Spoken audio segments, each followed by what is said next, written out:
Hello, everyone. Hello. I'm adjusting some the stuff here. Hello, Nathan. Hello, how's it going? See if I can do a little wiggling.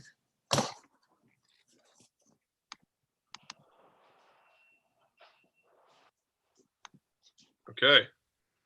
Happy Friday. And here, 1 second.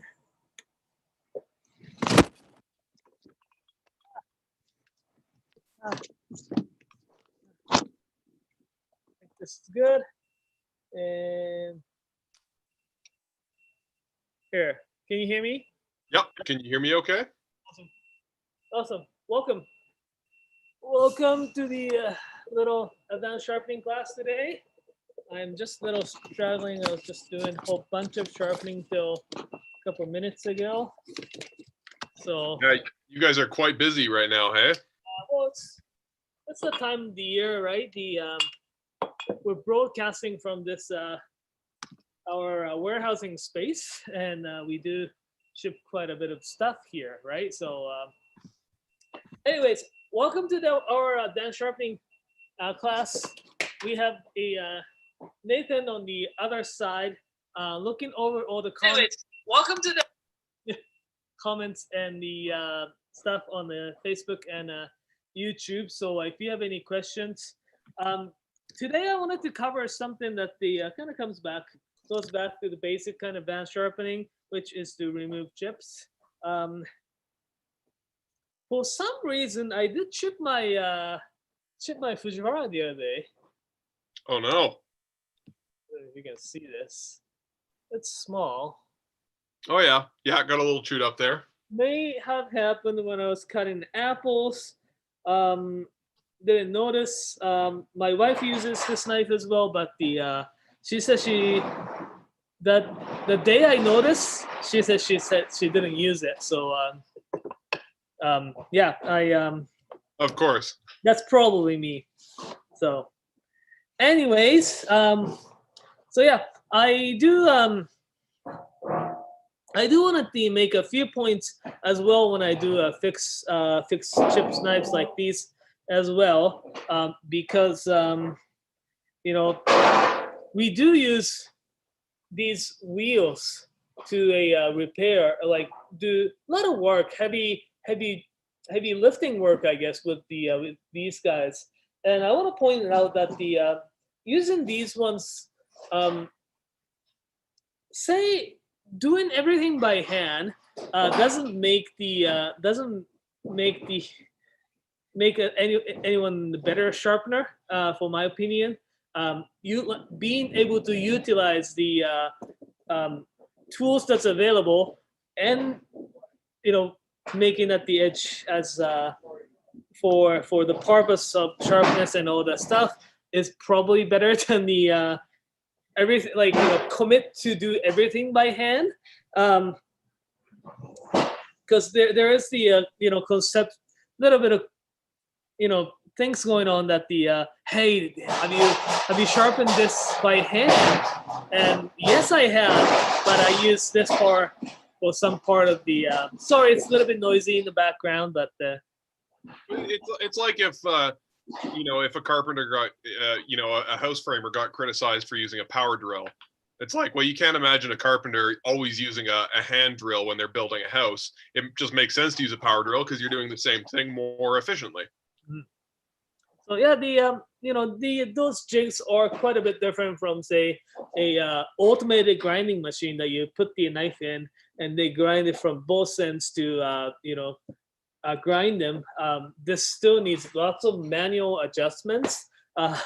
So just wanted to kind of start and pointing out from that first, and go from there, because it's pretty nifty little tool here. Okay, but since it's a class, we want to tell people how we do things and how you, the people watching it, may be able to do it at home. I'm gonna do it by hand today. Okay. Alrighty. So if you have any questions, just put that on the comment section on Instagram, or I'm sorry, the Facebook or the YouTube. I didn't have time to set up my another camera for Instagram. So hopefully for those people always come to the Instagram will join me here. I may just gonna have some backup here. I'm gonna try it actually Instagram because I don't have the arm today. Let me see here. So what you're sharpening your Fujiwara today that you chipped, right? Yes. So what's the process that you're going to work through, right? You're going to remove the chips first, I imagine. Absolutely. The so I'm going to do a the stories. While Naoto's setting that up, for those of you that tune in regularly, we're going to have a change in programming coming up for December because a lot of the folks that regularly show up on our shows are pretty busy in the stores or like Naoto sharpening a ton of knives in the warehouse and shipping packages. So Kevin and myself will be on, I think Tuesdays and Thursdays most likely. We'll have a schedule posted at the beginning of next week, but we'll be doing sort of some live shopping, sort of like we did for the garage sale, helping people pick out gifts and, kind of understand the world of knives if they're new to it, as well as just kind of hanging out. So similar to Knife 101 on Tuesdays, if anybody wants to tune in, hang out with us, have a drink, chat about knives, and just kind of nerd out a little bit, we'll be doing some of that too.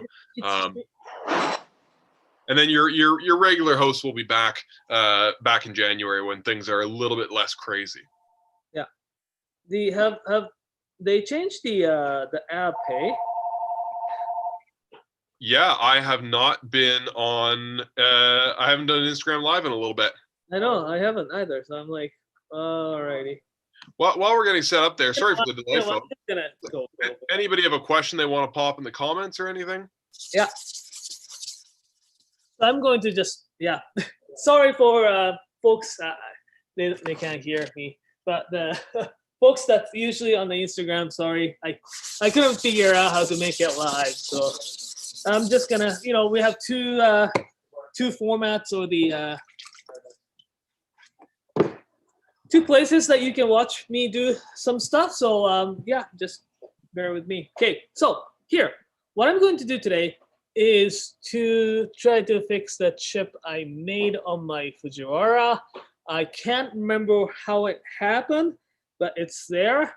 I haven't chipped my knife for quite a while. When I saw it chipped, I'm like, no, that's very sad.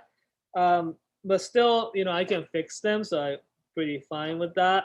But for those of you who chips the knife and blame yourself or something, don't. It happens. It happens even me. Very, very sad, but it happens.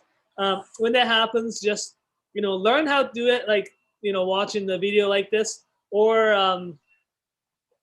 whatchamacallit, bring the knife to us and we'll fix that for you. Okay.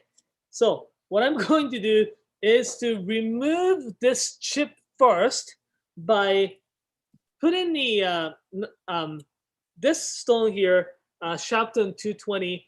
Try to use very coarse stone and sharpen them at a very high angle, like this.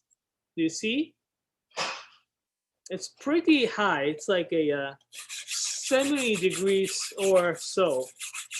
And we've got a few folks in the comments asking which stone you're using first. So you said this is the Sharpening 220? Yeah, Sharpening glass 220. Okay. And why do you like that one for doing this sort of heavy lifting? Any 220 stone works. Actually, I do like the Knifer 220 for this kind of heavy lifting. Only reason why today I'm using this is that the Hour 220 is super, super skinny. And I was like, I could use this too. And it's like half broken too, so. But you can use either. The Knifer 220 is definitely coarser. You hear the difference in sound. You hear? That's glass. This is Knifer. So you hear quite a bit different, especially like if you do it back, you can hear that big difference. Here. So the knife R 220 is a little bit coarser. It cuts pretty nice and fast as well. Key for this process is to do the whatchamacallit, the on both sides. I'm not just doing one side to remove all the chips. Just make sure you do work on all the sides so that you retain the same shape and the curvature and profile. As well, you do sharpen from both sides.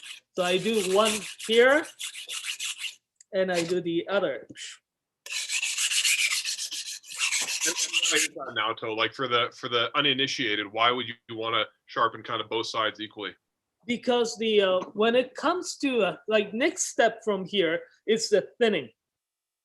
So when you have the when you take the chip out from both ends, the edge is like this. It's pretty blunt, but it's grinding from both ways, so you can thin it back up evenly. But if you do one side heavy like this, the beveling from that end is going to not look like a 50-50.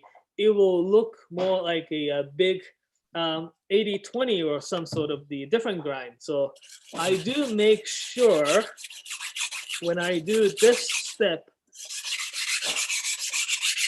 I do almost 50-50. Justin on Facebook has a couple good questions. He's asking, well, I suppose first we'll ask the first one he asked. Do you ever sell the grinding wheels that you've got behind you? I don't think we do. We sell them. I have seen some of the machines that the like widely available in North American markets that the has the water chutes or the water pool or the little place that you can actually keep your water in. Like I think Tormek or Tormek, Tormek, I believe they do have the one that spins vertically. It is a little bit more smaller in diameter, so we don't use them. We've been trying to use this guy, a little bit more bigger one, but it's a very similar system. I think it's Tormek or Tormek. Can't remember which. And he's also asking, would you ever use a 90-degree angle to repair chips on an edge? I don't necessarily. Usually, it makes it a little bit easier to grind when you're doing an angle, and also when you're doing like this, you always have to make sure that the stone is always flat or true. Otherwise, it's really difficult to keep the profile the same. So I do usually grind them with the like 70-80 degrees, that kind of high angle, not all the way.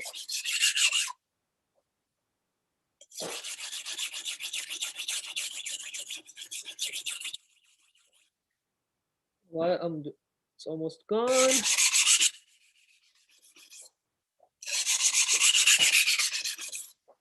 Okay, so. Okay, chips are gone. Good. Okay, so from here. That was quick. Yeah, it was small chips. From here, what you couple things I always check is that how is your profile doing? Profile is this curvature, flatness, curve, how much curve you want, how much flatness you want from on your heel, all kind of stuff. If you want more flatness on the heel, work on the heel. If you that kind of stuff, right?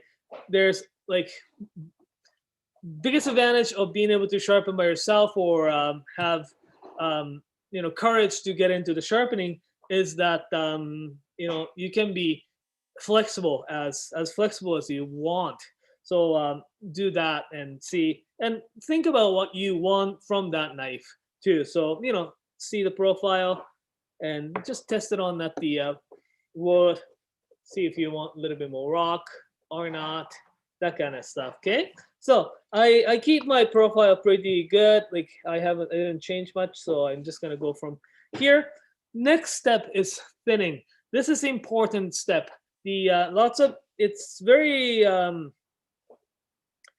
not some oftentimes it gets forgotten, but and it's pretty still thin. So if I actually put the edge on, it will get sharp enough to cut the tomatoes and stuff like that. But the I like my knife to be really, really thin so that when you cut into the potatoes, carrots, all that kind of stuff, that glides through so much nicer. So what I'm going to do is that you see the bevel right here. I'm going to put the pretty much flat on the bevel like this and move back and forth.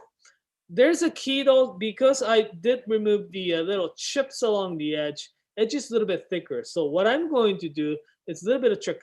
I am going to give, this is flat, and I am going to give tiny bit of almost, I hold the knife like this way, and almost I just press it onto my thumb and to the close to the edge as possible. That will create tiny bit of angling. So I'll show you what I mean. Because if I do this, maybe a little hard to see, but the only part that touched on the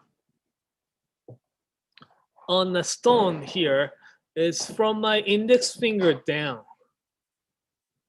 This part here where my index finger sits, this part has not touched on the stone yet. It's only just below my nail. So what it is that I am working on bisections. I am working on the edge part, probably like 3 to 5 millimeters above the edge. Only right now. Okay. Then if I change, when I relax my thumb and place those fingers a little bit more above, then I am sharpening a little bit more whole entire bevel. So Justin's got a question here. He says, what type of steel is that? Does it matter what type of steel it is as to how fast you're going to get the chips out? Because right now he's repairing about 10 knives that are made from 1095. Oh yeah, this one is white carbon number 1. It's really pure, and great thing about carbon steel in general is that they are very I don't say reactive, but it's responsive to the steel or the stone. The stainless steel, oftentimes they are a little bit more hard to fix because the wear resistance is so much more higher. Wear resistance is that basically means when you're rubbing against some abrasive, how fast it's going to be ground, right? So stainless steel often has much more higher wear resistance. So it takes a little bit longer. Make sense? Yeah, that makes sense to me. We got a couple other questions in the comments, so keep the questions coming, folks. On Facebook, and I wasn't sure about this one because it's not terminology I'm familiar with, but you might know. Jeff McRae's wondering, what's the best way to correct a knife when it gets a gooseneck from improper sharpening? Okay. I wasn't entirely sure what he meant by gooseneck, but you probably know. The Japanese call it the crane neck. It's basically when you keep sharpening it, the tip has this burst beak kind of this shape to it. It often happens on the single bevel knives when you're sharpening single bevel knives. It happens because your finger positioning is slightly different, weird, or it could be fixed. When you're sharpening single bevels, make sure especially at the tip level, you tilt it a lot more downward then you're sharpening at the heel part. So that's the proper way to sharpen them. To fix the those, I call it crane neck, or probably the gooseneck here, is that treat it like as other chips. I do go for a little bit of higher angle, make sure profile is back, then do the proper thinning technique to get that properly fixed.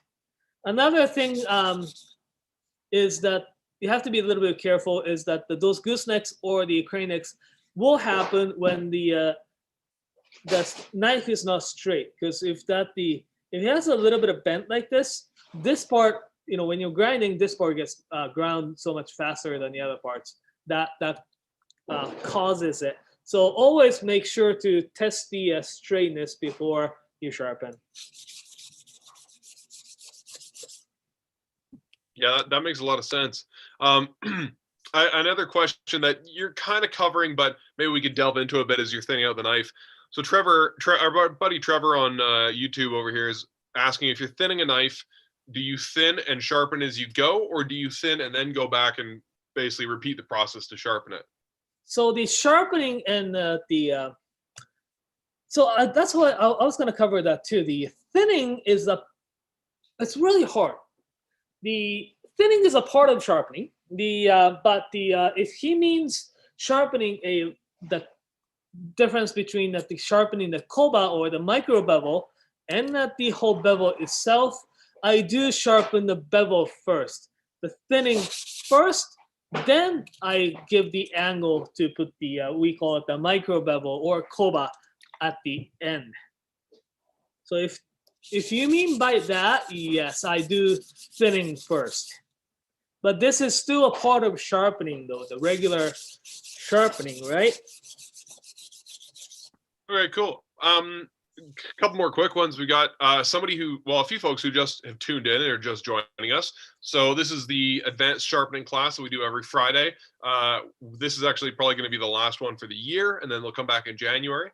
But Naoto, what knife are you working on today? I'm working on the chipped. It's already been removed, but the Fujiwara Nashiji white carbon #1 with a stainless clad knife. It's my personal knife. I found that my knife got a chip about a couple of days ago, and I'm like, oh. But I thought it's great to show people how we fix those knives, right? So I just decided to bring those. So what I'm doing here, I removed the chip by sharpening at the big angle, like 70 degrees from both ends equally. Then I start to thin.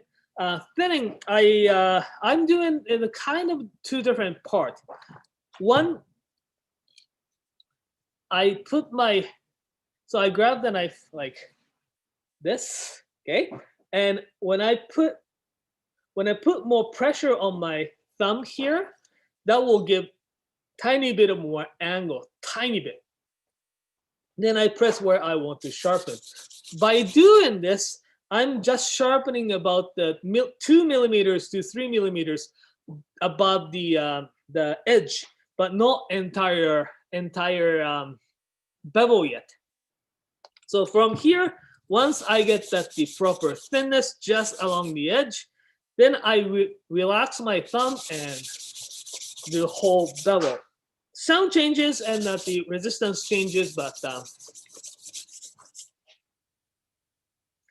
and yeah, for those of you who just tuned in, if you have any questions, we do have my colleague Nathan watching all the comments, questions coming onto YouTube and Facebook. So yeah, we've got sorry, was it Justin on Facebook there, I believe? Yeah, Justin was wondering, are you still using the 220 to thin as well? Yeah. Yes, this thinning, especially because it still needs to grind a lot of steel off from the side, I start from the coarse knife or the stone.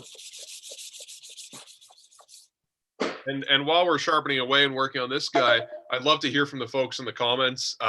You know, or does anybody have any sharpening projects or repair projects they're working on right now? I know Justin said he's working on about 10 knives there, but if anybody has a project on the go they need a hand with, some advice, or if they've got some advice, something they learned recently that they want to share, we'd love to hear it. Yeah, it's interesting. But you know, like, don't be ashamed of the chipped knife. I chipped my knife. Hadn't done it for a little while, but it was me chipped it probably. So another thing that the people ask is how to check how thin your knife is, like how when to stop. A few ways that you can do. One is certainly when you start feel the burr from the other side, that's thin enough. You know, you've sharpened it. And if you do it too much, what's going to happen is that you thin it too much that it starts to flake off. That can cause the profile to wiggle or change. Also, that causes that the gooseneck to happen. So just be careful there. So I'm pretty much done on one side. I'm sharpening purposely to the little bit more convex grind rather than the straight edge. That's why I said I work on just along the tip edge first, then lay it flat to sharpen. Just because it gives you a little bit more strength. Although I chipped it, and gives you a little bit more the food flake off or food falls off a little bit easier as well by sharpening that way. So again, I changed my hand. This is how I sharpen them, especially on the thinning. I hold my knife this way, put the pressure on my thumb, tilt it tiny bit, and press it down where I want to sharpen, then go. So this is how I sharpen that just above the edge there, like 2 to 3 millimeters, then relax and pull bevel.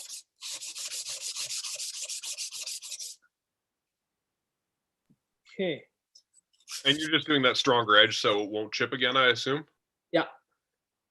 I may actually change the Koba angle too. Okay, so.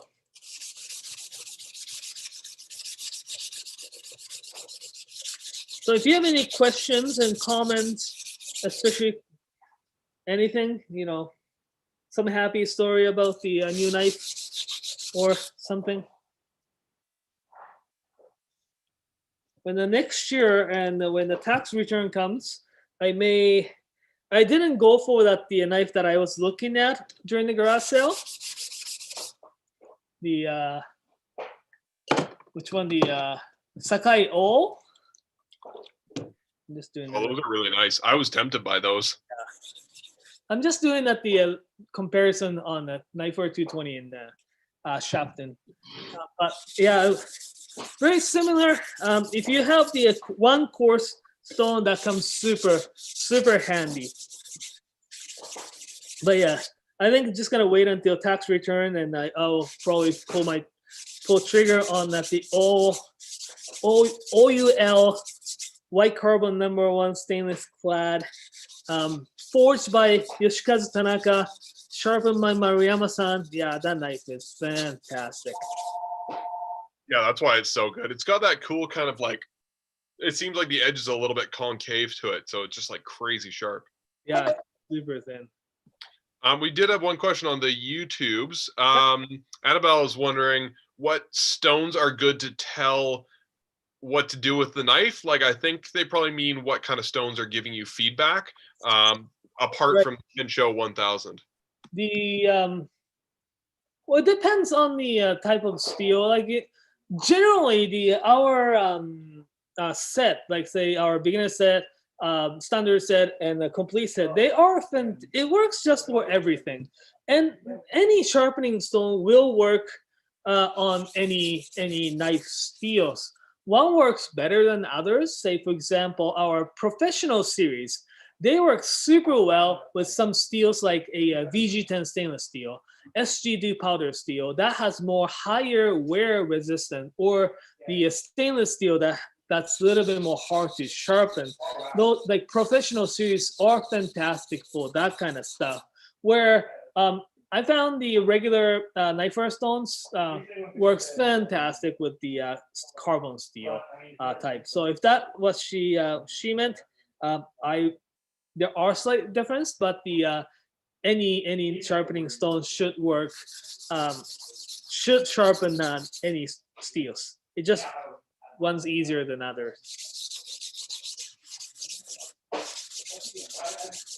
Do you have a favorite like do or die stone set? Like, do you have kind of 3 or 4 that you would, if you could only use certain stones the rest of your life, you would use those ones? Again, the knife stones are fantastic. Not only because we sell them and we does have our name on. It's our selection of stones that the I think Kevin says it too. Like a set of stones that we get it from Naniwa, right? So the it's that our favorites basically, and put that into the cool design. So that's the like I like it. I sharpen the 1000, the knife stone is the favorite stone. How quickly grinds and how it leaves a really nice finish and stuff. But it's a little bit softer inside, so you have to what you call it, chew them much more often. So that's the only downside to the knife stones.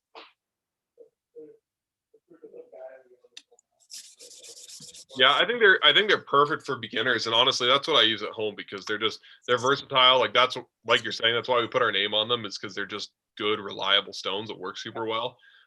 Sean Buckle, who tuned into a ton of our garage sale stuff last week, he I think he's talking about the Osakai, talking about a knife he snagged, saying it's totally badass, but never sharpened a wide bevel like that. Is kind of nervous about it. Would you have any advice for sharpening knives that have sort of wider bevels to them? That bevel, not really. They basically do the same thing. Just put the flat on the stone, see where the bevels are, and you can adjust the toughness or durability by putting a much more bigger koba on and stuff like that. Koba, we usually koba with a micro bevel. We usually sharpen them at like 15 degrees, but often I sharpen 20 degrees for the knives that came here with a huge chips, because it and that tiny bit of difference in angle, when you're just using it, you will probably never notice the difference. Say if there are two knives that's the thin the same, but only that the micro bevel is sharpened different angle, it's really hard to tell the difference. Okay, so pretty good job thinning. When you take the chip off, you sharpen them on angle, so you see the grind marks or grind angles on here. While I'm thinning, I try to do it while that the angle or the bevel is pretty invisible, so that it's thin enough here. So from here, I can actually put the edge on and the finish. This is the most of the heavy lifting, and pretty much done. From here is to really putting the makeup on. Okay, so today I'm going to use, there are some sample stones that we got from the Naniwa. I have been kind of playing around with it. This one here is their new series called Hibiki. Vitrified, quite hard stone. Apparently they made it for the those carpenters in Japan to do a plain blades and such.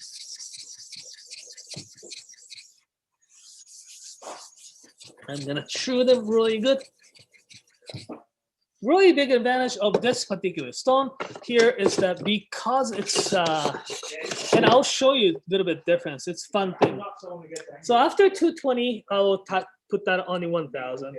This 1000 is a nice hard 1000 stone. Just gonna wash this. Just going to put that on the stone and show you how they look. Yeah, Sean was saying it was the Osakai that he got, and he got the the Gyuto, which I think is a great knife, but hoping to get the Ginsan Petty, the one with the like Kiritsuke tip. Yeah. So cool. Yeah, they are really good. I've always wanted to have a Ginsan knives from Sakai, and Ginsan is a type of stainless steel that's forged by I think all the Ginsan knives that's coming from Sakai are forged by this blacksmith Yamatsuka-san, and we used to carry those. Nathan, remember those Sakura Ginsan, the Konosuke Sakura Ginsan? Yeah, there's one in my kitchen. Yeah, was forged by the Yamatsuka-san. Oh, really? That's super cool. Yeah. I really like that knife, and I that's funny. I was looking at that Kiritsuke Petty, and I really want one. So I think his way of forging changed and became better because I mean, when we were carrying those Konosuke Sakura, it was like more than 10 years ago, yeah. And the when I was looking at old Sakai Ginsan, they are so much thinner. Yeah, yeah, they really are. Not just the grind; it's the forging, right? It was so much thinner. And one of the issues I have with my Sakura, like amazing knife, but it's more of that tapered style where it just kind of tapers down to the point. And so when you thin it, it totally changes the look of the knife. I much prefer knives that have a a very distinct bevel, and that's what I like about those. They're sharpened with that like nice bevel on them. Yeah. And it's easy to resharpen too once you have the bevel there. Especially for me. Yeah. Also probably the one that he got, the whatchamacallit, the white carbon #1 stainless clad. The in Sakai, it was pretty much non-existent until that the old Sakai convinced Tanaka-san to work with that type of steel. And yeah, so basically, old Sakai bought the steel from the steel manufacturer and brought it to Tanaka-san and say, "Hey, Tanaka-san, this steel is awesome. You should probably make some knives." And you know what now Tanaka-san does? Tanaka-san actually goes to other knife companies saying, "Hey, I started making the stainless clad knives." Cool. Hey, we've got a good question on YouTube from Paolo. Says they want to repair a German utility knife, but it's got, the problem that happens when they have those thick bolsters on those old Henkels, and the blade gets kind of concave and dips in the belly. So he's just kind of wondering, like, obviously it's been pulled through a sharpener or something along the lines, but he's wondering, like, can't imagine thinning out that bolster. Any advice, or should you kind of just like grind off some of the steel? The we often use is that those regular bell sander, because it's not the steel part, the steel itself that used for as a bolster. You don't have to worry too much about heating it up and stuff. So what we often do is to have the bell sander and grind the bolster down to the point that the surpass the blade line. Then I will change back the profile and sharpen them. At this location, as you can see, we don't have the bell sander, so I often use just this to remove those. Okay, so I'm gonna actually show you here. Here, this is nice hard 1000. Pretty nice, like it's pretty nice and straight and all that. All right, and what I would do is I'm going to take the Knifer 1000 and work on the other side so that the people can see the difference that it makes from one stone to the another. It's same 1000. Okay. So from here, it's basically the almost like makeup. I am removing all the deeper scratches that was made with the coarse 220 stone that I was working on to thin the blade. So makeup basically mean though, what happens is that when you're working on a blade like this, there are spots that you will see on the blade that's that still has the coarser or the those deeper scratches made by the coarse grind. So you look at a blade and see where those deeper scratches are, then you tackle.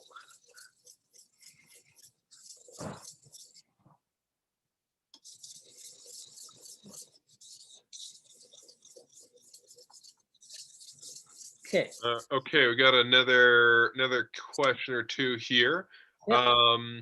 Yeah, so our friend Annabelle, I hope I'm saying your name right, on YouTube. When you sharpen a Kuroshu sorry, I'm just reading their question here. With a really clean shinogi line, Mm-hmm. do you also sharpen the kind of 2 to 3 centimeters and then you put the knife flat, or do you do it differently? It depends. I do like Masashi-san does like it's really clean shinogi line, but Masashi-san does put a little bit of convex edge on it too, because how he actually sharpens. I was surprised. Like I went to his workshop. He uses one of those huge the vertical wheel, right, for the initial grinding. Then he puts his knife into the super long belt sander. Belts are about like 3 or 4 meters long, and he uses that with the water splashing down to the belt so that it doesn't heat up the steel while grinding it. Great thing about that is that because it's the belt, there's a spot that you can press it down that creates natural convex to it. So his bevel, like I do have my Kuroshu. I haven't sharpened the bevel because his edges are so thin. Unless I chip it really big time, I won't have to thin the bevel for another 1 or 2 sharpenings. But yes, I do a little bit of difference. Like I do tiny bit of close to the edge. Then depends on how it's constructed. But that's probably the easiest way to sharpen. But yes. So Masashi-san, yeah, fantastic. He jokingly said the Kuroshu and Shiroshu are basically the same. Kuroshu, he basically leaves the black marks from the forging, no, from the heat treating. Then when he can't, that clear line is really just done by the sharpening. On the bevels, it's really hard because in order to get the really nice clear straight line, shinogi is this line between the bevel and the flat part, right? In order to get this straight, you have to have this flat part super flat as well. As you can see, Fujiwara-san is very unique, but his way of hammering leaves this part a little bit more bumpy. That's why you get the shinogi line a little wavy like this, right? Masashi-san's way of forging allows that knife to have that super straight shinogi line, which is super hard, especially the kuroji knife like that. So anyways, here is what I was going to show you.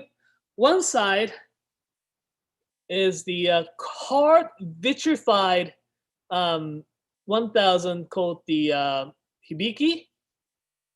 The other side is Knifeware 1000. I don't know if in the camera you see the difference here. So this is Knifeware, and this is hibiki. If you move around, if you reflect the light, this is a little bit more mild and mud grayish color, where this side is a little bit more shinier, but it's slightly uneven. It's really shiny for yeah, it's definitely uneven, but it's really shiny for 220. Like that knife Not side is 1000, what I'm used to seeing at that point. 1000, right? But the harder stone, it's the size of bracelet is the same, but the adhesive difference will make this a quite difference. The so one side on the knife were pretty soft, vitrified, so that it kind of fogs up your bevel really nicely.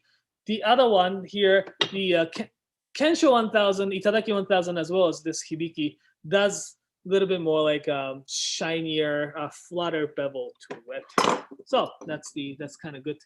Really fun comparison. I personally like the look of the Knifeware 1000. So it's like a lot smokier. It's like mistier. It's called Kasumi.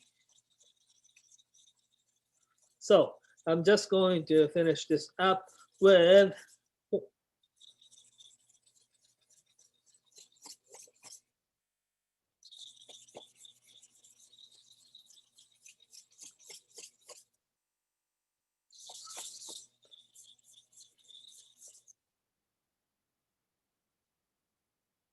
I'm pretty stoked how fast I actually get. I removed this. Okay. Yeah, that would have taken me an hour. It's impressive seeing the speed that you can get a lot of these things done. Yeah. While I'm talking too, right? Yeah. So I made the this side a lot more like foggier as well. So from here, what I'm going to do is to make it a little bit more prettier. This stone is called Kensho K3000. We are out of stock right now, but we'll like to bring these back as soon as we can. Or we are working on actually our own brand of the Kasumi stone, basically, to make it look pretty. What this stone does is that you see that little line in between the cladding and the core steel. This will make the core steel shine as it's literally shine. So you said we were working on a stone that's going to give a nice Kasumi finish. What sort of grit would you want for that? And like, would you want a softer or a harder stone? What gives a good Kasumi finish as far as stones? The typically, if you want to have the really good Kasumi finish, you want to have a very soft stone. Usually resinoid. Resinoid is type of the stone it's basically resin based. So it's the abrasive is there, but they use the resin to have the little bit more cushiony kind of feel to it. And grit, I can go all the way to 6,000 to keep pretty similar Kasumi finish. But that is really up to the person. 3,000, I'm just going to show you this one stone here. Is fantastic because this one stone with just the regular sharpening will give very nice shine on the edge, right? I don't know how visible in the camera, because camera.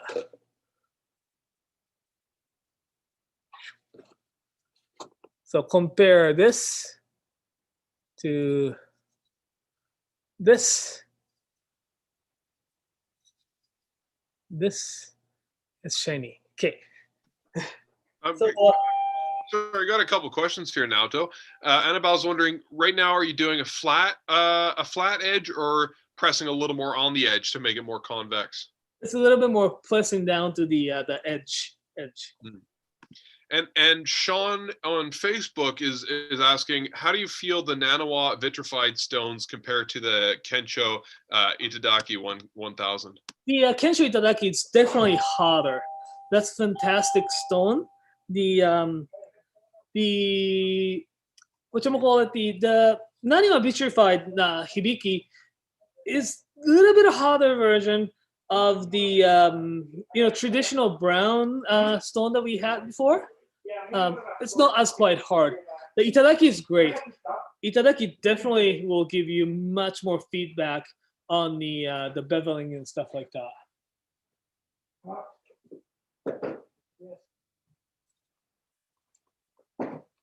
So,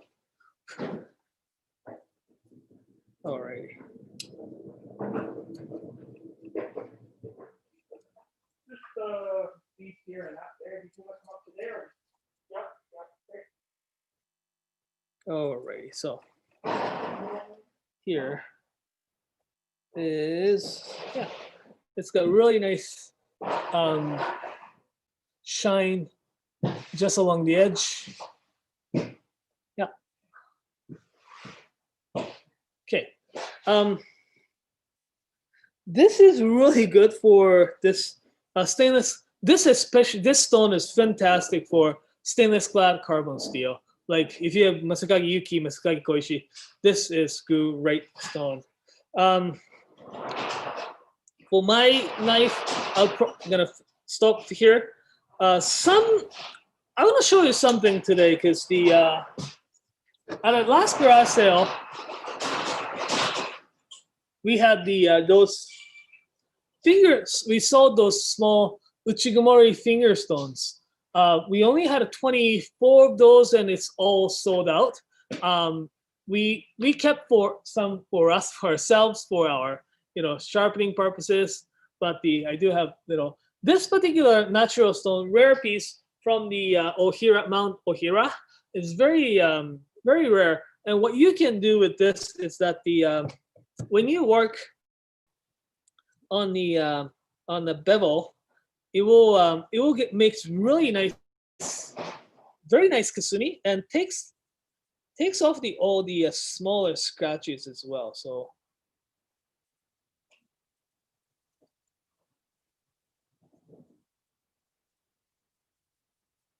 just like finger stone like this. It's very quiet. And like the way you're using those finger stones is sort of the same way I sharpen an axe, basically so I don't cut myself doing it from the other side. Is that sort of why you're sharpening that way? Or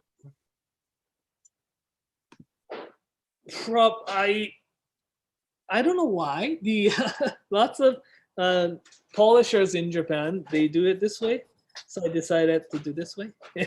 This is the way. Yeah. Like this.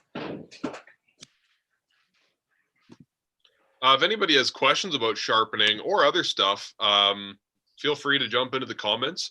This is probably our last advanced sharpening class of the year, just because it gets really busy in December for us. I know Naoto there has been packing boxes and shipping them out and sharpening knives for our mail-in sharpening service literally all week. And so we're gonna give him and the rest of the store managers a bit of a break, and Kevin and I are gonna do some fun hangout stuff and some private shopping streams. But if anybody has questions about sharpening, now's the time to get them in. Or if you need help finding a Christmas gift, let me know and I can recommend something. Absolutely. So something like this, it takes all the small scratches off and nice and even. So last little bit goes back to regular sharpening. Basically, what I'm going to do is someone scheduled it for accident for you. One of the store scheduled to pick up that came here.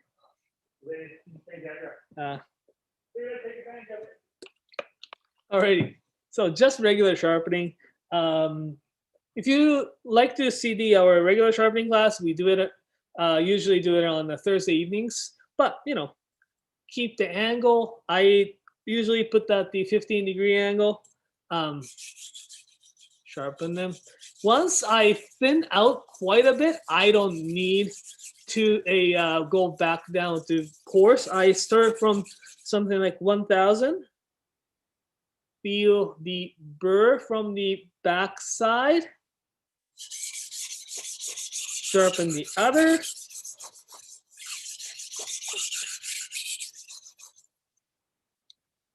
Somebody's wondering if there's any of the Nanawa Chosera, which are now called the Nanawa Professional. Are there any of those stones that would be good for doing a Kasumi finish? Kasumi Chosera, so the Chosera stones are a little bit too hard. They are great to make your bevel really nice and flat, or work the last edge on.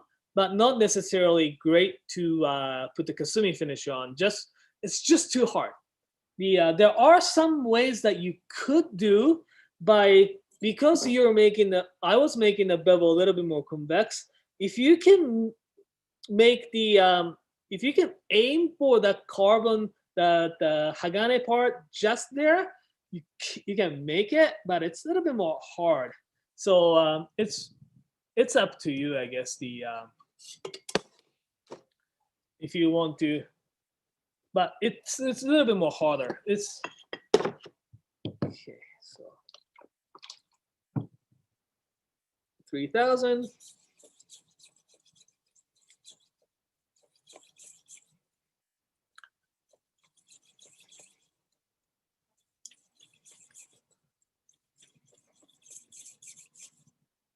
Okay.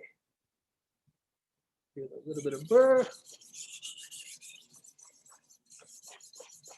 But yeah, that's the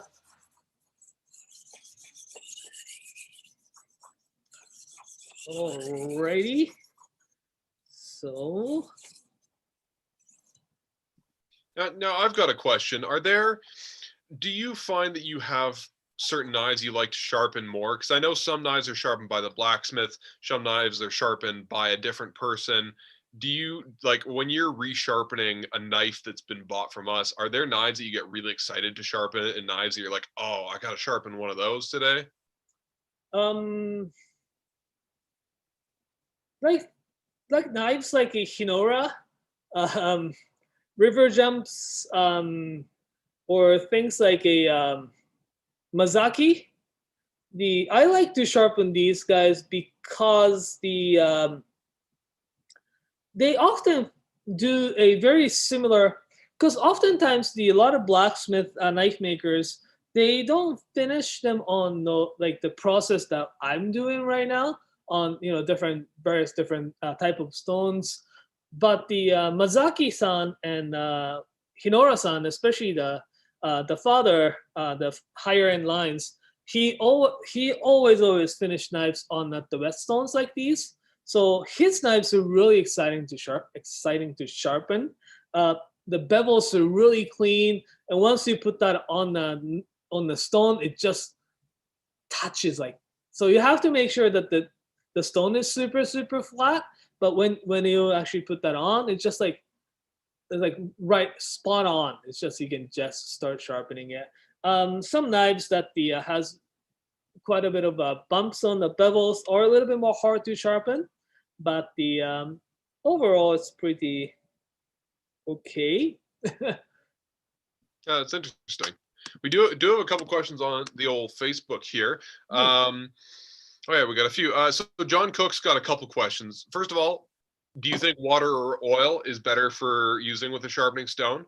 Oh yeah, no, I guess that's his only question. Yeah, it's really up to you. The oil stones are pretty common, popular, and tool sharpenings and stuff. We use water because it's widely available. That's what the Japanese blacksmiths use. But yeah, oil does work.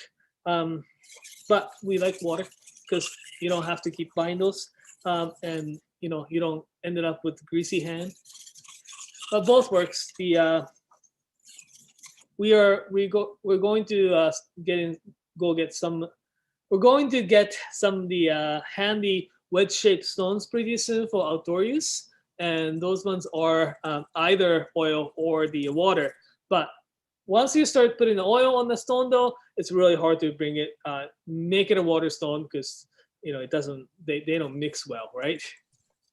I was at my grandfather's place in BC a few years ago, and I had learned how to sharpen knives at Knifeware, and so I wanted to show him my skills. And he used to work at a cannery out on Quadra Island, and there were a couple of Japanese guys there who used Japanese knives, and they had a Japanese stone, but they had been using oil on it, and so it was very clogged up, and they had actually given it to him. So I actually just took the hose and sprayed down a little piece of concrete that he had and used that to grind off the surface, and then the stone worked, but it took a while to get there. Oh, that's interesting. That's very funny. But it was really interesting because as I ground it off, you could actually see where the low spots were still saturated with oil, and the higher spots that were ground off were clean, and they could be used with water.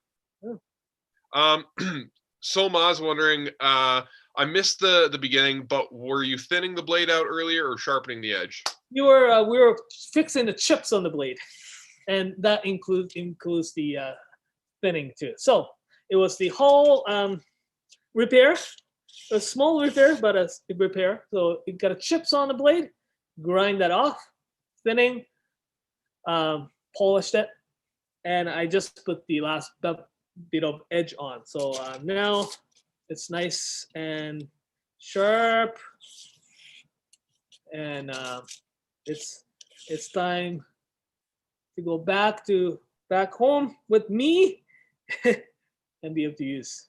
So yeah, that was pretty much whole process on how to repair the chip knife. It's chip happens. I don't know how it happened for my knife. I haven't chipped my knife for quite a while, but I did it for some reason, and I fixed it. For those of you who like to try at home, do it all by all means. But if you're not sure, if you're not confident enough, we're always here. We take all the sharpening at stores, and we do take the mailing sharpenings for those of you watching from far. If you go to our website, there's a sharpening section and there's the mailing sharpening section. Currently, all the mailings come into me, so I'll be actually sharpening all the mailings. So, and you've been real busy with that lately too. Yeah. And I've been helping the stores too. Stores been just hammered with a lot of sharpening. So, a couple more questions on Facebook. Sean's wondering, any tips for removing low spots on bevels when you're thinning, or is it just elbow grease and patience? Elbow grease and patience. There is a little cheat way that you could do, but it's not going to remove them. It will hide them. If I do have various finger stones off from the leftover very thinned out sharpening stones. So I do sometimes work on those low spots with these guys to hide, but also by scrubbing it, it will exacerbate it a little bit too, right? So proper way, especially when you're just doing for your knives, proper way is ignore it and just keep doing. And as you thin more, you will start to get that down. Yeah, it's sort of like a scab. You kind of just got to let it work itself out. Yeah. For our purposes, we sometimes have to, because we sometimes leave a little bit more deeper scratches on those spots, and we remove them, right? But yeah. And John Cook was wondering, he just missed the part where you were polishing. What did you use to polish the blade? Oh, this shiny. So right now I was using the Kensho K KEI 3000 grit. We do have Kensho K 6000 right now for sale. That's very similar things. We're waiting on a shipment. But that 3000 is fantastic. Very similar things can be done actually with the Superstone series, the Naniwa Superstone, and we are working with the stone makers to come up with our version of the polishing stone maybe next year. So stay tuned. Because what K is fantastic. It is a little too thick. Well, I think I don't think everybody needs that thickness for just the polishing purposes, and because it's very thick, it is quite expensive. So I have a good idea of what we want from that stone. So stay tuned. Maybe next year when I get to, and especially when we are safe to travel back, I would like to actually visit them. I was the first one ever visited the shop or the company, the Naniwa, with the knives in my bag, and I asked them to use their stones. I'll do that again. I have to be careful. I like that a lot. They're probably kind of surprised, but I love that that you actually take stuff to test, because then you as much as I'm sure they're good on their word, it's good to actually know what our customers are getting and know what we're getting out of the stones we're going to be buying. Because we never tested it before. I'm like, yeah, it's probably. Well, I mean, like our branded stones, because we had experience before. That's why we brand them. But the other stones, like we just take their words, right? So I like to do some stuff, and it's pretty cool that we be able to do that. Yeah, so I think it's pretty good. I'm not seeing any more questions. A few more? No. Okay. No. So let's call it call a day, and hope everyone will have the fantastic. Well, for those of you watching from the States, happy Thanksgiving.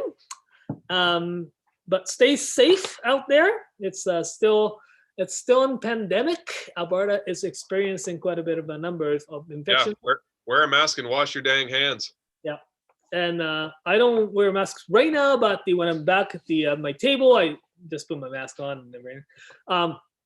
But thanks for watching. Stay safe, and we'll hope to. Well, I guess if it is the last broadcast of the year, Merry Christmas, Happy New Year for everyone. Ciao. Take care. Where is my mouse? Here.